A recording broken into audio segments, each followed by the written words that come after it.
The following is a production of the Dallas Genealogical Society. For more information, please visit our website at dallasgenealogy.com. He's at his golf resort as his How is everyone this morning? I am good, I think. I haven't tried doing this. Oh, so it's a first time for a Zoom meeting or a first time for our meeting? Oh, no, first time with your meeting. Okay, well, welcome. So do you live here in Dallas area? I live in Cedar Hill. Okay. Yes, the Dallas area. Right. Dallas area, yeah. Well, welcome to our meeting. This is, hi Teresa, hi Shirley, and we got Joanne, Hello. Sharon, and Virginia. Good. Do you turn off, everybody turns off their audio during a meeting? Well, yes, we will have a business meeting to begin with, and there'll be a chance to ask questions, and we need to vote on the minutes. But as the speaker starts to speak, I'll ask everyone to mute and to turn off their videos. It just makes for a smoother presentation that way. And at the end of the speaker, we'll be able to unmute and ask questions. Okay. So I will let everyone know that. So we've got a few minutes before the meeting starts at 11, and so now if people want to chat with each other, if they've got a question, if they've got a great announcement to make, then by all means speak up, and we'll start the meeting at 11 when I'll ask everyone to participate in the meeting. But now's a chance. Normally when we meet in person, we have time where people can go back at a desk and ask questions, a bit of a help desk. We now have our help desk virtual, but in these few minutes before we start the meeting, if anyone has a question, please feel free to speak up, or if you've got a brand new site you can't wait to see, or if you've made a wonderful breakthrough in your own research and want to share the news, please speak up. I'd like to know when they're going to open the downtown library again. Well, so would they. It really is depending on the status of COVID here in Dallas County, and unfortunately it is on the rise again. So they have to, it is not the library's decision, it is the city's decision based on county health department recommendations. So it's not real simple. I mean, they'd love to have us back, the genealogy staff and all, but it's not going to happen just yet. So, and they really don't have any idea when it's going to open.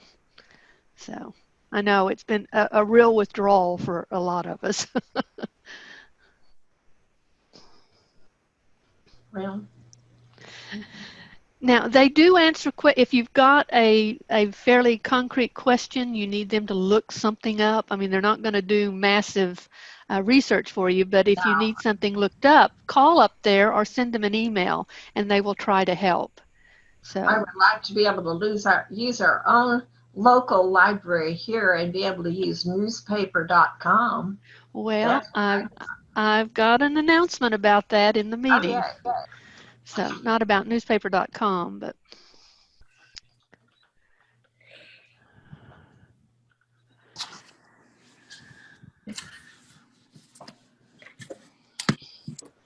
Well, Miss Sharon here. I have been using the Family Search on Facebook on Wednesdays. Has anybody seen that?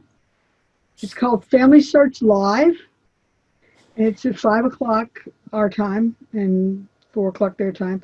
And it's on Facebook, and you just go to their Facebook page, and they have some really interesting speakers every Wednesday. It's just something to do if everybody's sitting home doing nothing. It gives you encouragement to research. So it's 5 o'clock our time? I think it's 5 o'clock our time. Every time I get a alert and it says it's live now, go to your computer. So I believe it's around 5 o'clock that I go there. And okay. they're already in session when I go. They're already talking. So I'm like, okay, I need to. So don't quote me on the time because I might be wrong. But it's always on Wednesdays, and it's out of the Family History Library. And the person that is doing it is a Wendy Schmedley is in charge of it. I don't know if anybody's ever heard of her, but it seems like she's well known in the family history circles. And they always have somebody from different I'm gonna departments. go, Bill. Yeah. I'm And then gonna go also back. they have a free appointment. You can make an appointment with certain groups. Bother you. You can stay here if you want to. I can watch my Zoom meeting and If you want to. Okay, Yeah. we're Hey, hearing. Caroline Simpson, we are hearing you talk. If you're talking to us, speak up. If not, you might want to mute. Okay, so Sharon was telling us about this family search every Wednesday, which is I was not aware of that, and obviously they do great educational programs. So I would certainly. So Sharon, what type of topics have they been presenting? Oh, they did a German thing and they did language thing and of course now they have ongoing classes all week long that you sign up for now, Zoom classes that are coming out of the because their library is closed too in Salt Lake. So everybody in the Salt Lake library is taking a turn for a week of seminars. And they go at 10, I can't remember what time I go. Anyway, I also get alerts with those. You go on Family Search. Go on your Family Search page and go down to the sitemap, and it's educational opportunities or something like that. And they have a whole list of all the schedule for the entire month. And you just pick something and it says register now. And then you register and then they'll send you alert, let you know it's coming. And then last week it was German handwriting, all week German handwriting for, I guess it was 11 o'clock to 12:30 our time. All last week was all German handwriting, the script for old handwriting. This week I've signed up for Latin handwriting. wow. So since I have nothing to do, So how many here took Latin in school? Raise your hands. Not me. Only two of us. Well, not that I've used it a whole lot. I'm saying the reason that they're doing that is a lot of Catholic church records are written in Latin, even if Yes. they're in Italian, German, French. Yeah. Some of the phrases in there are Latin. That's why that class is coming up. Excuse me, Sharon. I just logged on and didn't hear the first part. Where are you finding all this training? Family Search. Oh, okay. These are webinars or live? It's Live. it's a Zoom on during the week. It's a Zoom. It's live. But they're posting most of those classes after they do them on their YouTube channel. So if you will subscribe to the Family Search YouTube channel, you can get most of that content. Well, they don't let the chats are not recorded. You can't get the chats. So if you want to do the chats, when you watch it as a Zoom, you can copy the chats and put them into a file like I have. Because what's happened when you look at the YouTube, or not the YouTube video, but the videos that they put online at the Family Search wiki, through the wiki, the chats aren't there. So they suggest that we do it the other way. And there's 2,800 videos on that wiki chat that have been recorded. And so there, but when you do the Zoom, you don't get any video, you don't get any audio for yourself like we do. They only have the chat you can type. Mm-hmm. So because there's so many people, I mean, it's thousands of people that show up. Speaking of thousands, I received an email from Roots Tech. I am signed up to attend the free Roots Tech this year in February, and a couple of weeks ago they had over 100,000 registrations so far. Yeah. So that's going to be an interesting process to see how how they handle 100,000 Zoom users or however they do it. I'm sure it won't be a live Zoom, but I did one of the family history. I've been doing several of them for I guess the last 2 months. They did mention this week that they won't be having any published ones for the month of December. At least it's what he said.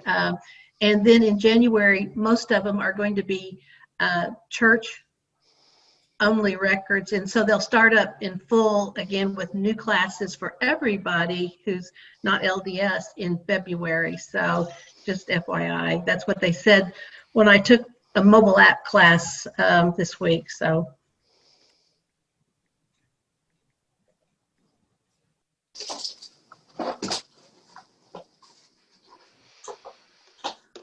anyone else have something to? That's a great tip. Thank you very much, Sharon, for doing that. Any other tips? I found a new collection online. If you have early Texas ancestors, they are digitizing or putting online the Stephen F. Austin letters. And the website is called digitalaustinpapers.org. And so they're full text searchable, and they've all been transcribed. So you won't find the original images of the letters, but you will find all of the text of the letters. Is that the one? Is that the page? Yes, that's it. Okay. I'll put that in the chat too. Yeah. So there's quite a few, 2,100 letters and I think they're still looking for more letters, correct, Teresa? I believe so. Yeah, this is a project that's in progress, so I think they're actively working on it. Because these letters are scattered out in different collections, and Correct. so they're trying to pull that collection together digitally. So you can search by author of the letter, you can search by recipient of the letter, and you should also do like a text search, because there are quite a few letters that have been categorized as unknown as far as recipient or sender, but there are names, some names in those letters. So we just really owe a huge debt to the portal to Texas history. We do. There is just so much content available online for us to discover. Right. And I just noticed that they're behind this too. So it's just, they're continuing to do just a fabulous work for us. Yeah, one of the drivers of this project is Dr. Andrew Torgett. He's with the University of North Texas, so they are partnering with the portal.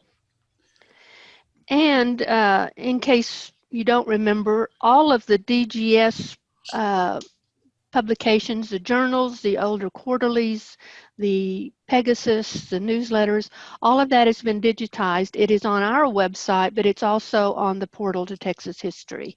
So you can go out, and of course the DGS volunteers over the 50, 60 years we've been going have done a lot of indexing and transcribing of records specific to the North Texas area. So please don't forget that that's a good resource as well for us, for people doing Texas research. In fact, we're kind of merging together with them a bit too. So these are our journals from 95 through 2012, and we've just recently gone through and kind of integrated an index of each of the articles in each issue, and then having a link to it back over to the portal to Texas history article. And so we're working our way through all the publications and tying them together this way so that we kind of have an easier way to see all of the events on their portal.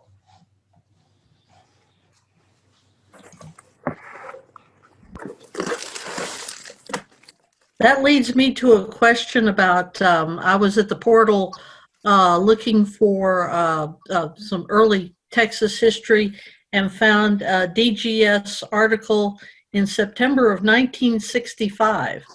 Can I get that through the DGS website, or do I have to, do you guys go back that far?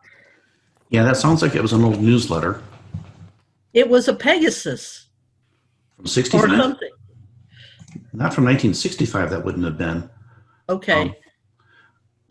Our newsletters went back that far. Okay. But yeah, Okay. Carol, Very helpful. if you. if you're a member of DGS, you can log in. I mean, the single articles are available, but if you're a member of DGS and you log in, you can actually get a full copy of the entire journal, the entire Pegasus, the quarterly. Okay, there you go. So for 65, that would have been one of the quarterlies. Here goes Tony. Now, these, you'll see we haven't done the work yet to tie them into the portal, even though these have been digitized and are available on the portal right now. But at the moment, if you remember, you should be able to view a PDF of that from the website. Okay, thanks. Yeah, so just under publications and then quarterlies. Okay. Thank you. Yes, if you haven't gotten around to browse the DGS website, there's publications out there, there's records out there, blog articles. There's a lot of content on our website, especially for the Dallas, North Texas area. So go in and browse. We'd love to have you stop by. If you're looking for something, I usually find something else just as equally as fascinating. Mm-hmm. Our members over the years have been very productive. We've had a tremendous response from our volunteers. And and it's continuing. It is continuing. So please do browse the website and see what we've got out there. And one thing that, especially with the help of Tony and Todd DeDecker, we've got a great interactive cemetery websites. So there's actual map of all the cemeteries in Dallas County, the ones we know of, and a Google map so you can see where they are. And then we do have a database that's got about 35 cemeteries. That's a work in progress. So let's see the cemetery map. Yes, thank you, Tony. Look at that. And then if you click that little icon right beside map of Dallas County, there's an alphabetical listing. So you can check right there. And so there's the alphabetical listing. Pick a cemetery, any cemetery.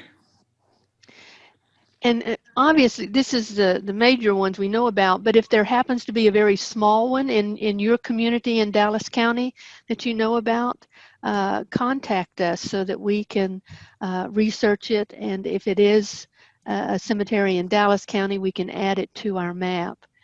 But if you've wondered where a cemetery was, here's the map. And we do have a database that's got one large cemetery, the Oakland Cemetery, in it, and then some of the smaller ones. So again, it is searchable for the interments at the cemetery.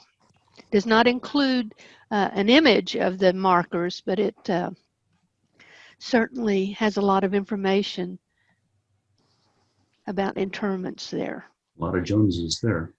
Is it Oakland that went bankrupt? Yeah, well, yes, the board What's happening to that now? Well, all of those records were turned over to the Dallas Public Library, the 7th floor archives. So hopefully Brandon's going to be telling you about that today. So all of their books and their registers and everything are at the Dallas Public Library, which of course you can't get to now. But they're also, the interment cards were microfilmed in the late 90s by the LDS church, and those images are online at familysearch.org. So, to cooperate, said Fran. Allison strode to the fireplace. Okay, third favorite fact. Thank you. All right. We've got a few more minutes before we start. Anyone else have any questions or share a particularly good website with us.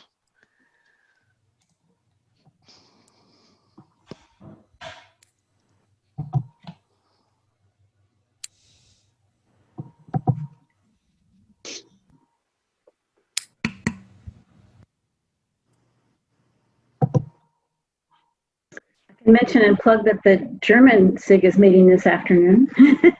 Yes. So at 1:30 is the Great. German SIG. Who's going to be speaking at that, Ann? Dwayne Stabler from the Germans from Russia.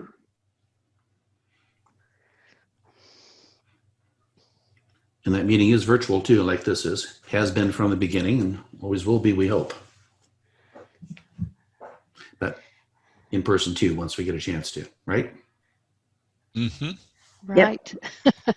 We also have a DNA SIG on the third Thursday, and the African American group is, Brenda, is that the fourth Saturday or the third Saturday? That's the third Saturday. Third Saturday. Okay. So the African, do you want to say something about that? And then Barbara Ware can, or Jean Larson can say something about the DNA SIG. Basically, we are meeting on the third Saturdays at 2 p.m. We have a guest this coming third Saturday. Is supposed to be E.R. Bills. He's done a couple of books on different events that's happened here in Texas in the last few years. And we're also looking for speakers for next year. And that is a virtual meeting. It is a virtual meeting. Yeah. Okay, Barbara or Jean, something about the DNA group? The DNA SIG will meet on the third Thursday at 6 o'clock virtually. The topic for discussion is mitochondria DNA, how you can use it to connect with your far distant maternal relatives.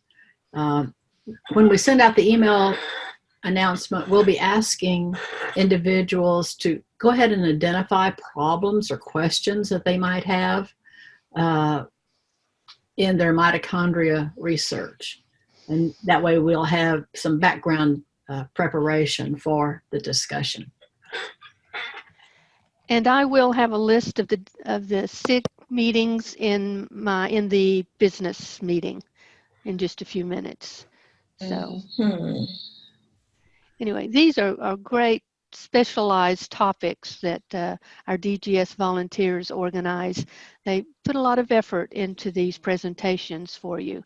And since our general meetings can't cover everything, our special interest group meetings do cover areas such as the DNA, the German, the African American. So please think about joining those. All of that's on our events tab under calendar of events. Yeah, and this is broken up. You can look just at our general meetings or our seminars, or you can just look at absolutely everything by just clicking on the calendar of events by itself, and you'll see all of them moshed together. So if you're looking for something to do, we have a lot of area societies that have some ongoing meetings, as well as all of our special interest groups.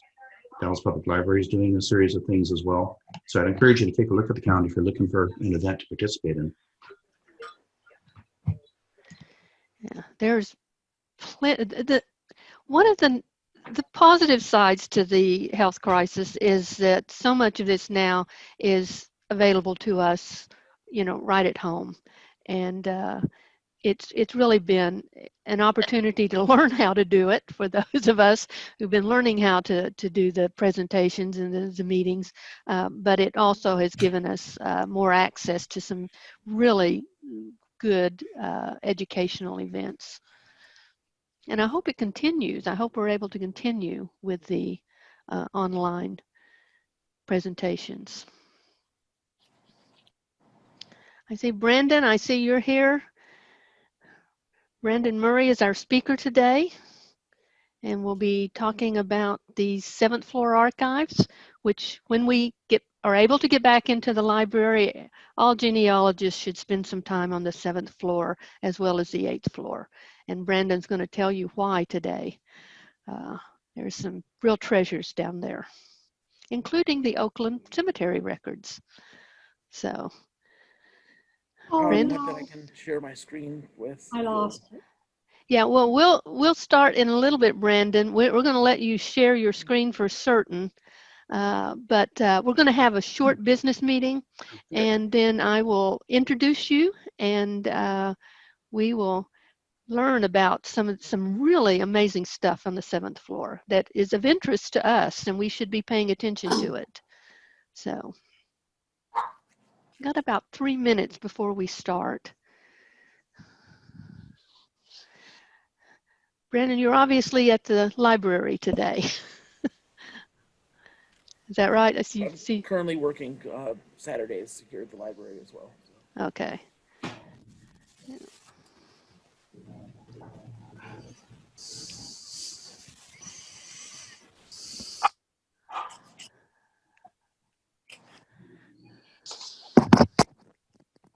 Here's my picture. Read.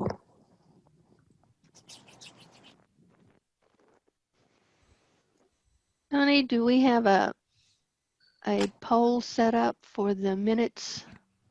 I didn't for the minutes. I can set one up real quick. No, that's okay. Well, but you do have one for attendance, right? Yeah. Okay. All right. No, we'll just ask everyone to unmute for the vote.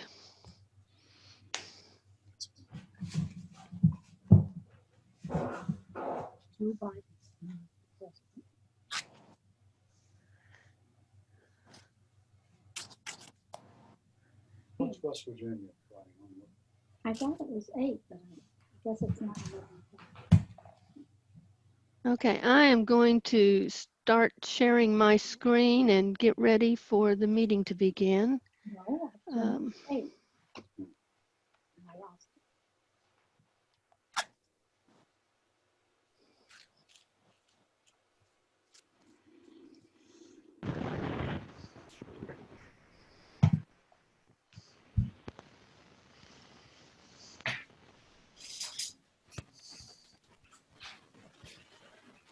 Okay, just so as people join us, they know they've reached the right meeting.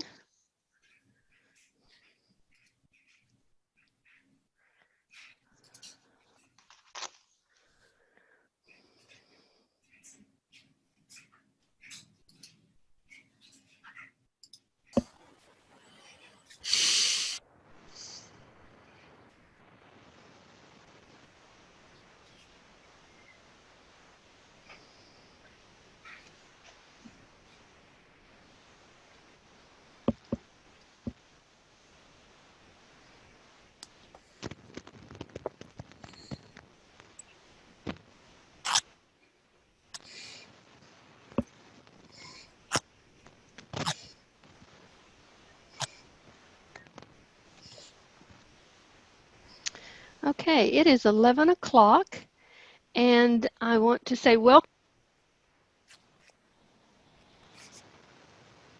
Susan, I just muted you by accident. I'm sorry. Okay, all right.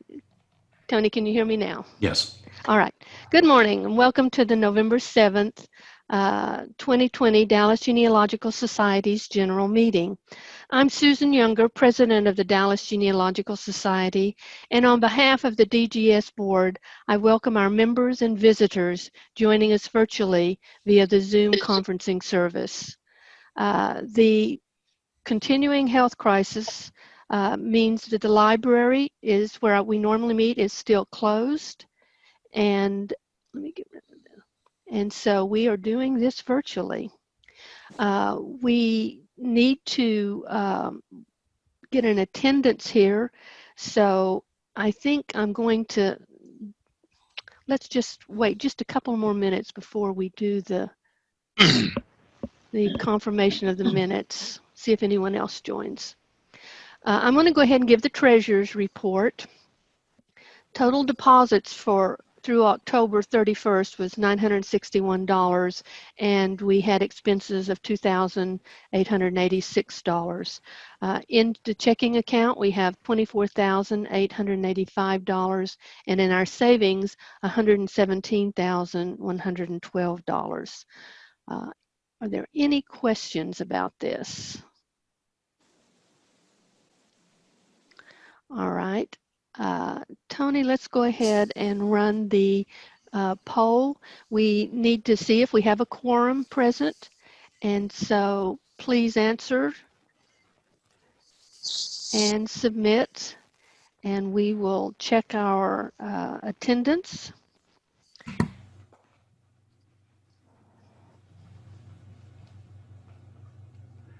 And we have so far 32 members present, so we do have a quorum. All right, so we do have a quorum. Thank you very much. All right, so the minutes from the October general meeting are available on the website, and I need a motion to accept the minutes. And anyone can unmute and, okay, yes. I'm making a motion we accept the minutes. All right. I second the motion. All right. Are there any? Who is the second? Who seconded that, please? Sounded like Carolyn. Yeah, the first No, one was it wasn't. Caroline Simpson, and I don't know who the second one was. Pick anyone. Okay, right. thank you. So Gayla Bush, our secretary, is taking minutes here. So, all right, are there any corrections, comments, or changes to the minutes? All right. We'll now vote, and if you want to unmute, you can do that. All those in favor accepting, say A. Aye. Aye. Aye. Aye. Anyone opposed? Aye. All right. The minutes are, the motion is carried and the minutes are approved. Okay, we've done that. All right. For those of you who joined us a little earlier, we were talking about the upcoming SIG meetings. These are special interest group meetings that meet and have presentations on the topic that they represent.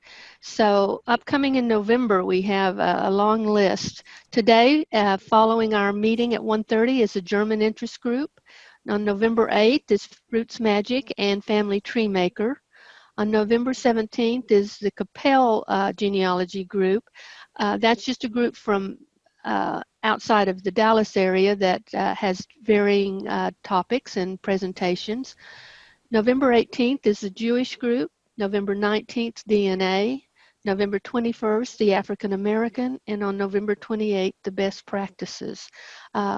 Please check our website under events, the DGS website under events, and it will lead you to the date and the time and the program for this month. Other dates to remember. DGS holds a virtual genealogy help desk the fourth Tuesday, and that will be November 24th. Please come with any questions you might have on your research, or come with news that you know in the genealogy world, and bring your expertise so that you can help answer questions. It really is a group effort when somebody throws something out there, and you can just see everyone jumping in and saying, well, have you tried this? Have you tried that? So even if you don't have a question yourself, you're very likely to learn something as other people's questions are answered. Also, the Dallas Public Library at Home has 2 lectures this month. November 10th, it is Kathy Huber, who's the genealogy librarian at the Tulsa County Library, is going to talk about locating ancestors on the Dolls Row. And then on November 24th, there is a lecture on incorporating oral history into your genealogy research. These are both free. Our help desk is free, and you can go to the Dallas Public Library homepage and look under events for ways to connect to these meetings via Zoom. Our help desk is via Zoom, and you can look on our events calendar for the link to that Zoom program or that Zoom meeting. I also want to remind you that the Texas State Genealogical Society has their 2020 conference. It is virtual this year. And just to plug our local speakers and our members, Tony Hansen, Bernard Meisner, Kelvin Myers, Jim Thornhill, and Ari Wilkins are all lined up to give presentations during this history conference. Other names you might recognize: Judy Russell, Diane Southard, Michael Strauss, Debbie Parker Wayne will be presenting. But this is by no means all of some of the great speakers and topics that the conference has. Go to txsgs.org and look for information on how to register for the history conference. North Texas Giving Day was a success for DGS. We had donations of a little over $1,600, which will help fund a second year subscription to newspaperarchive.com. Currently, the newspaper.archive.com can only be accessed while at the library. However, in the last few days, their customer service rep reached out to me, and she is now working with the library to open this up to online access for people who have a Dallas Public Library card. So this is in process. It's not done just yet, but if you do have a Dallas Public Library card, check the website in about a week or so and see if that access is back open to the online use. Again, if you have a Dallas Public Library card. And we want to thank Stephanie Bennett with the library on working with Victoria at the newspaperarchive.com to get this done for us. Otherwise, we have to wait for the library to open to get access to it. But it is a great resource.